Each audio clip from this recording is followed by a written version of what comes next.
Assalamualaikum warahmatullahi wabarakatuh. Pada pertemuan mapel akuntansi dasar kali ini, kita akan membahas tentang hakikat badan usaha.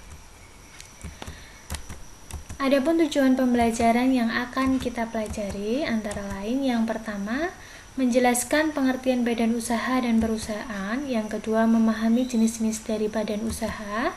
Yang ketiga, menjelaskan jenis kombinasi badan usaha. Dan yang keempat, mengidentifikasi bentuk penggabungan badan usaha. Langsung saja yang pertama ada badan usaha dan perusahaan. Badan usaha itu sendiri adalah suatu organisasi usaha yang menggunakan faktor-faktor produksi dari perusahaan sebagai alat untuk mendapatkan keuntungan atau sering disebut dengan laba atau profit. Sedangkan perusahaan itu sendiri adalah suatu organisasi yang memiliki sumber daya atau input seperti bahan baku dan tenaga kerja diproses untuk menghasilkan barang atau jasa berupa output yang akan dijual kepada pelanggannya. Nah, fungsi dari badan usaha ini sendiri ada dua, yaitu fungsi manajemen dan fungsi operasional. Fungsi manajemen ini meliputi tugas-tugas yang harus dimiliki oleh seorang pemimpin untuk menjalankan kegiatan-kegiatan dalam suatu badan usaha. Fungsi manajemen ini meliputi fungsi perencanaan, pengorganisasian, penggerakan dan pengarahan, serta pengkoordinasian dan pengawasan. Sedangkan fungsi operasional berupa pelaksanaan atas suatu kegiatan badan usaha dalam rangka menghasilkan keuntungan atau laba.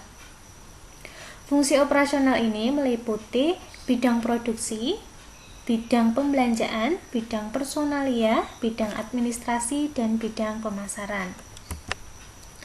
Nah, perusahaan sendiri dibedakan menjadi 3 macam, yaitu perusahaan jasa, perusahaan dagang, dan perusahaan manufaktur.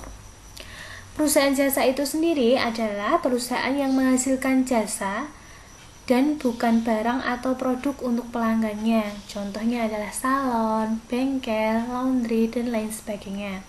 Sedangkan perusahaan dagang yaitu perusahaan yang kegiatan usahanya adalah membeli barang dagangan dari pemasok atau supplier, kemudian menjualnya kembali tanpa merubah bentuk kepada pelanggannya.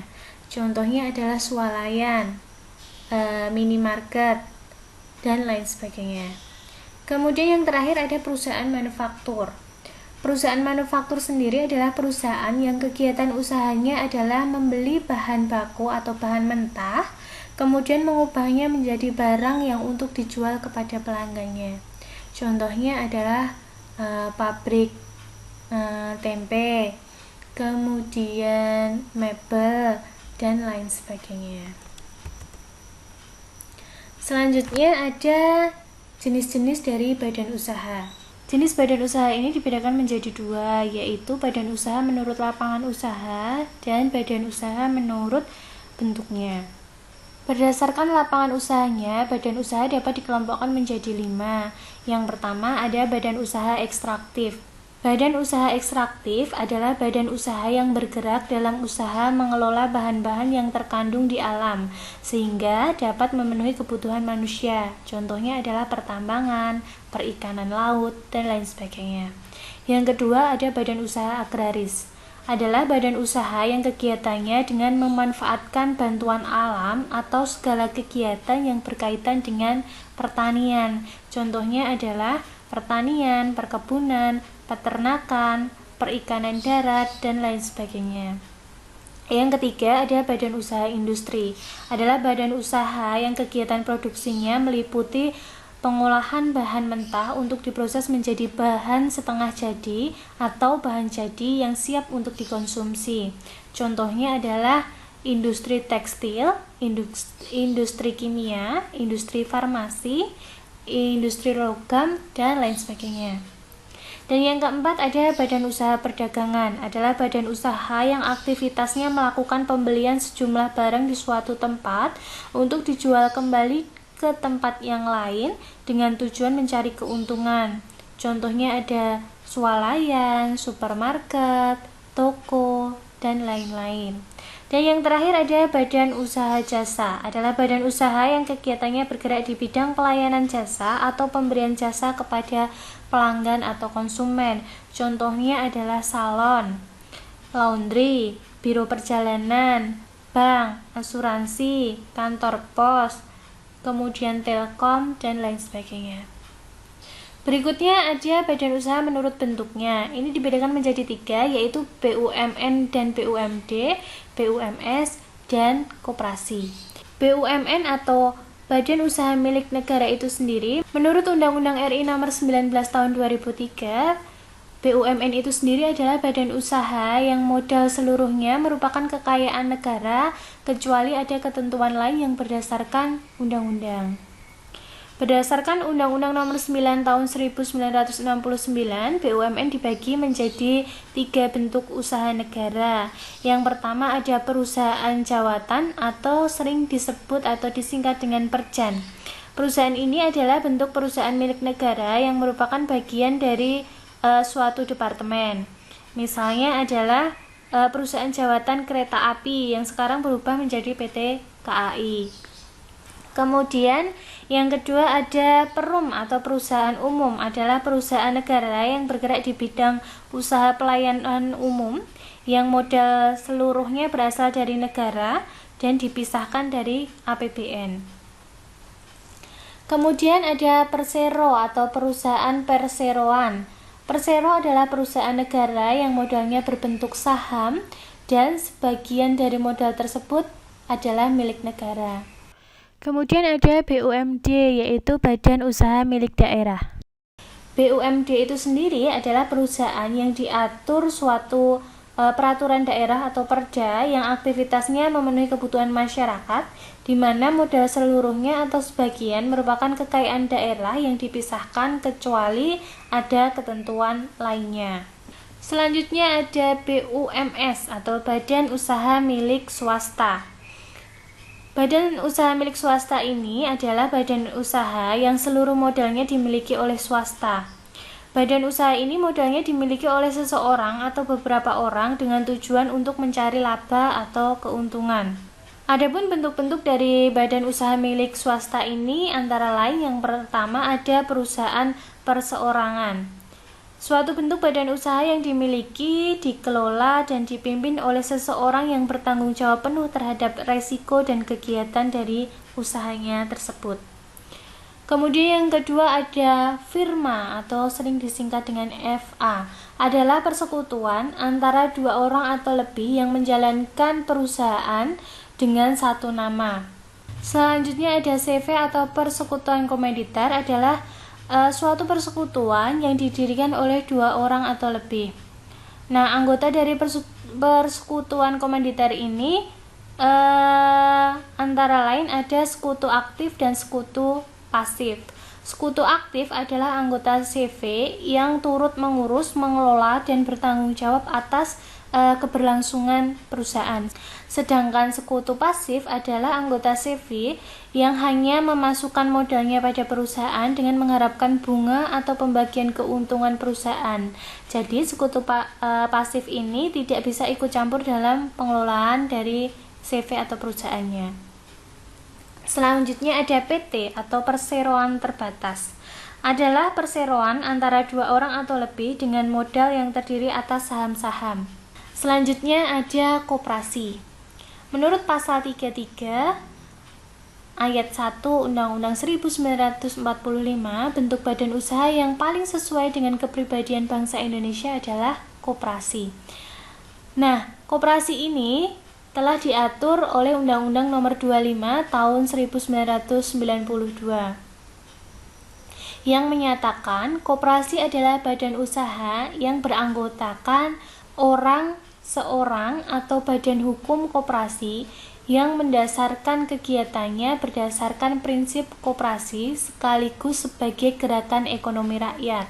Untuk penjelasan selanjutnya mengenai ciri, peran, kelebihan, prinsip, kekurangan dari badan usaha ini akan dijelaskan lebih lengkap di mapel ekonomi bisnis.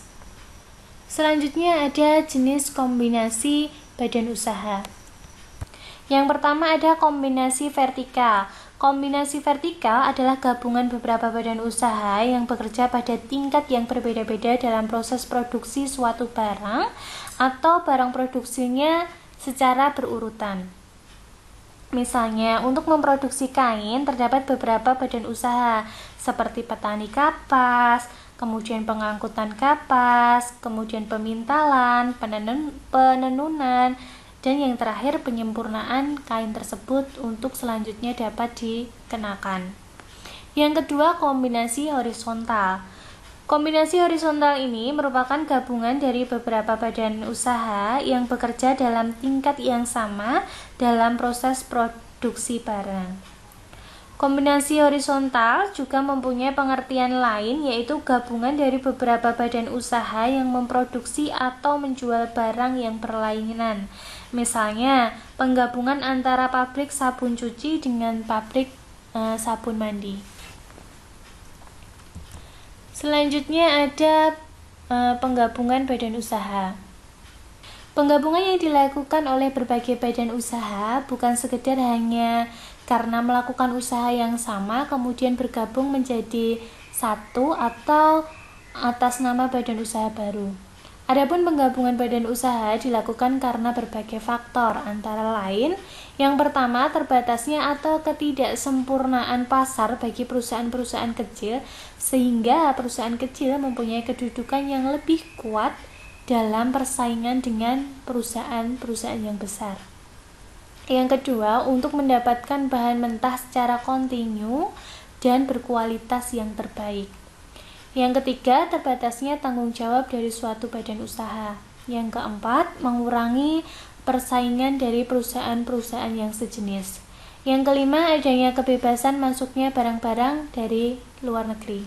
Dan yang terakhir, faktor perseorangan, yaitu bagi orang yang perusahaannya sudah kuat, ingin memperkuat lagi dengan menguasai perusahaan kecil lainnya dengan membelinya. Kemudian bentuk penggabungan badan usaha. Ada 10 bentuk ya. Yang pertama ada trust atau kepercayaan, yaitu peleburan beberapa badan usaha menjadi sebuah perusahaan yang baru sehingga diperoleh kekuasaan yang besar dan monopoli. Contohnya, Bank Mandiri adalah kombinasi dari Bank Dagang Negara, Bank Bumi Daya, Bank Pembangunan Indonesia, dan Bank Impor Ekspor Bank Indonesia. Yang kedua ada kartel, yaitu bentuk kerjasama antara beberapa perusahaan yang bergerak di bidang usaha yang sama dengan tujuan untuk meningkatkan keuntungan, memperkecil kondisi persaingan, dan memperluas dan menguasai pasar. Kartel ini sendiri memiliki beberapa macam, antara lain ada kartel wilayah, kartel produksi, kartel bersyarat atau kartel kondisi, kartel harga, dan kartel pembelian dan penjualan. Contohnya adalah PT Semen Gresik, PT Holcim Indonesia, dan PT Indusmen yang menguasai lebih dari 88% pangsa pasar dan mampu untuk mengontrol harga semen di dalam negeri. Yang ketiga ada merger, yaitu penggabungan beberapa badan usaha dengan jalan meleburkan diri menjadi satu perusahaan baru. Nah, merger ini biasanya identik dengan kepercayaan atau trust. Contohnya adalah Lipo Bank yang melebur sekarang menjadi Cim Niaga. Kemudian holding company, yaitu suatu PT yang besar yang menguasai sebagian besar saham perusahaan lainnya. Meskipun secara yuridis badan usaha yang dikuasai tetap berdiri sendiri, namun diatur dan dijalankan sesuai dengan kebijakan PT yang menguasai tersebut. Misalnya, PT Kereta Api Indonesia menjadi holding company 6 anak perusahaannya, antara lain PT Reksa Multi Usaha, PT Railing, PT Kereta Komuter Indonesia, PT Kereta Api Pariwisata, PT Kereta Api Logistik, dan PT Kereta Api Properti. Yang kelima ada consort.